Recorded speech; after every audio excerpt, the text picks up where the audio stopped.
আওয়ামী লীগ নিষিদ্ধ আছে, কার্যক্রম নিষিদ্ধ একটা এক্সিকিউটিভ অর্ডারে। আপনার কাছে কি মনে হয় যে আগামীতে যদি বাংলাদেশকে গঠন করতে হয়, একটা ইনক্লুসিভ সোসাইটি যদি করতে হয় বা রাজনীতিকে যদি স্বাভাবিক প্রক্রিয়ায় যেতে হয়, এই নিষেধাজ্ঞাটা তুলে নেওয়া উচিত হবে বিএনপির, নাকি আবার এটা নিয়ে আরও বেশি কন্টিনিউ করবে, তার আপনার কাছে কি মনে হয়? শুনেন, এই নিষেধাজ্ঞা আপনি জানেন যে নির্বাচনের পরে বিএনপির পক্ষ থেকে কিন্তু বারবার বলা হয়েছে আমরা চাই না কোনো রাজনৈতিক দলকে নিষিদ্ধ করা হোক। তবে প্রধানমন্ত্রী শেখ হাসিনার বিচার চেয়েছেন, মন্ত্রীদের বিচার চেয়েছেন, দুর্নীতির বিচার দিয়েছেন। এটা একটা মেটিকুলাস ডিজাইনে করা হয়েছে। ডক্টর ইউনূস সাহেব উনিও বলেছিলেন, কিন্তু ওনার ছাত্ররা যখন একটা আন্দোলন করলেন, জামাত সহ সবাই আসলো, বিএনপি কিন্তু সেখানে আসে নাই। কিন্তু ওনারা যখন ঘোষণা করে দিলেন তখন দেশের রাজনৈতিক পরিস্থিতি একটা সামনে কিন্তু একটা ইলেকশন আছে, অর্থাৎ ওরা বারবারই চেষ্টা করেছে যে বিএনপির ভোট কমানোর জন্য এই পদক্ষেপগুলো নেওয়া হয়েছে যে বিএনপি কী করে দেখা যায়।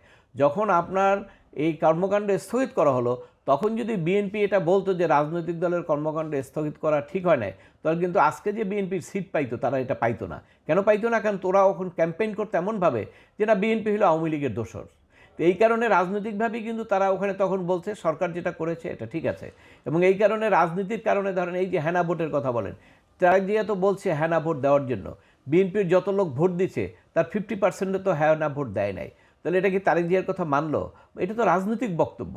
রাজনৈতিক বক্তব্য অনেক সময় অনেকটা দিতে হয়। কিন্তু আসলে যদি আপনি রাজনীতিক হতে হন, আসলে যদি আপনি গণতান্ত্রিক মনোভাবাপন্ন হন, তাহলে অবশ্যই আওয়ামী লীগ বলেন, জাতীয় পার্টি বলেন, সবারই রাজনীতি করতে হবে। সবাই যদি রাজনীতি না করে তাহলে তো গণতান্ত্রিক সোসাইটি হইল না। এই প্রশ্নটা তো আজকে আসে না, 2 মাস পরেই আসবে, সবসময় আসবে। নির্বাচন হয়তো আপনি করেছেন একতরফা, সেক্ষেত্রে তাদেরকে অংশগ্রহণ করতে দেন নাই, তারাও কোনো সহিংসতায় যায় নাই। কারণ আওয়ামী লীগ যখন নির্বাচন দিয়েছিল 14 সালে, তখন কিন্তু সব দল নির্বাচন বর্জন করেছে এবং সহিংসতা করেছে। সহিংসতা করায় নির্বাচন কিন্তু আসলেই কিন্তু জ্বালানো পড়া অনেক কিছু করেছে এবং সেটা করার কারণে কিন্তু তাদের গ্রহণযোগ্যতা ওই সময় মানুষের কাছে কমেছে। এত সন্ত্রাস কেন? এটা কিন্তু ক্যাম্পেইন করেছে আবার আওয়ামী লীগ। কিন্তু আজকে ধরেন এই আওয়ামী লীগ ভোট বর্জন করছে, no vote no vote no vote, কিন্তু তারা যদি নির্বাচন বর্জনের আহ্বান দিত যে জ্বালাই পড়াই দাও, কিছু যে হইতো না তা তো না। আর কোটি কোটি লোক বাংলাদেশে, এটা হইতো, কিন্তু সেটা তারা করে নাই। ওই কারণেই করে নাই যেটা আরও তাদের অ্যাগেনস্টে চলে যাবে।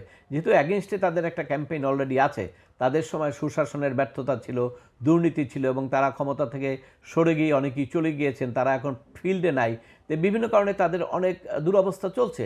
সেই অবস্থা তারা ওই ধরনের একটা রিস্ক নেন না। কিন্তু এদেশের মানুষ তো এখনও আপনি দেখেন কত পার্সেন্ট লোক, যেটা আপনি মনে করছিলেন যে 25 ভাগ, এই নির্বাচনের ফলাফলে দেখেন এর ভাগটা তো আরও বেশি। অতএব এতগুলো লোককে এই গণতান্ত্রিক প্রক্রিয়ার বাইরে রেখে আপনি যদি দেশ পরিচালনা করতে চান, তাহলে সেটাও আমার মনে হয় না দেশের জন্য খুব ভালো ফল বয়ে আনবে।